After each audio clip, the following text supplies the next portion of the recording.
Little Village in Chicago is a bustling neighborhood, known for its vibrant culture and tight-knit community.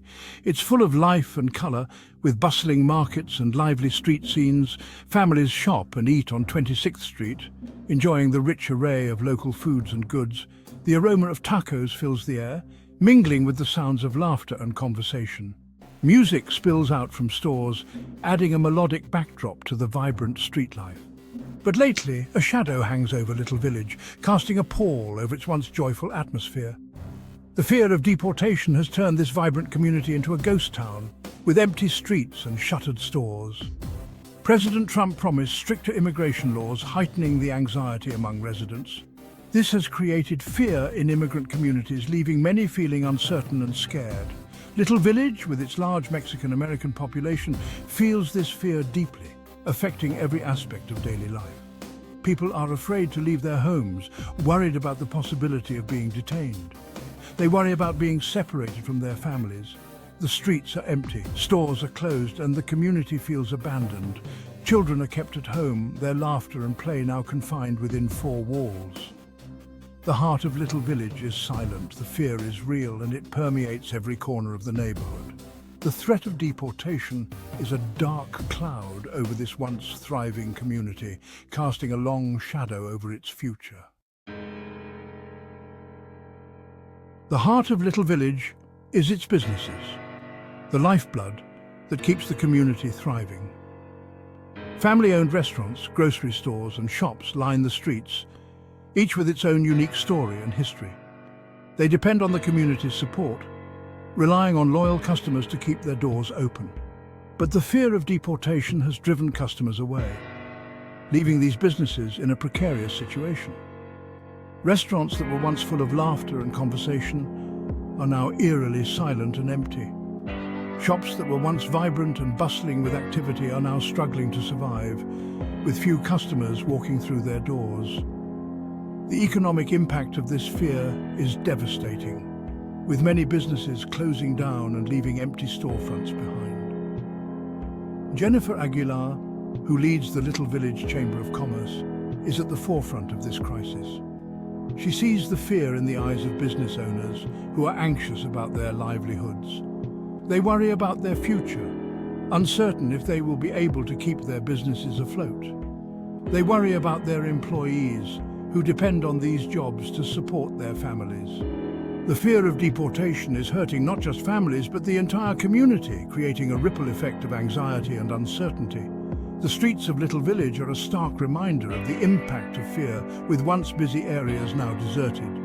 Empty sidewalks and closed stores tell a story of a community holding its breath, uncertain of what the future holds, hoping for a return to normalcy.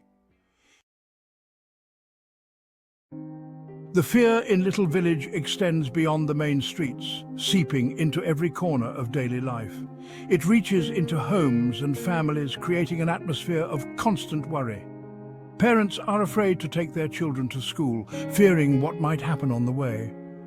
They worry about being stopped by immigration officials. The uncertainty is crippling, affecting their every decision. Families are living in limbo, unsure of what tomorrow will bring. They are afraid to plan for the future as the threat of deportation looms large. The emotional toll is immense, leaving parents and children alike in a state of constant stress. Leo Pargo is a community activist who works tirelessly to support his neighbors. He sees the fear in the eyes of his neighbors, a fear that is hard to ignore. He hears their stories of anxiety and despair, stories that are all too common. He tries to reassure them, offering words of hope and solidarity.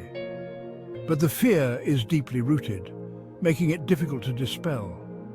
The situation in Little Village is a humanitarian crisis. The fear is real and pervasive. The threat of deportation is a constant weight on the hearts of the community, affecting every aspect of their lives. Section 4. Voices of Resilience and Resistance. Despite the fear, the spirit of Little Village is strong. Community leaders are stepping up to support families.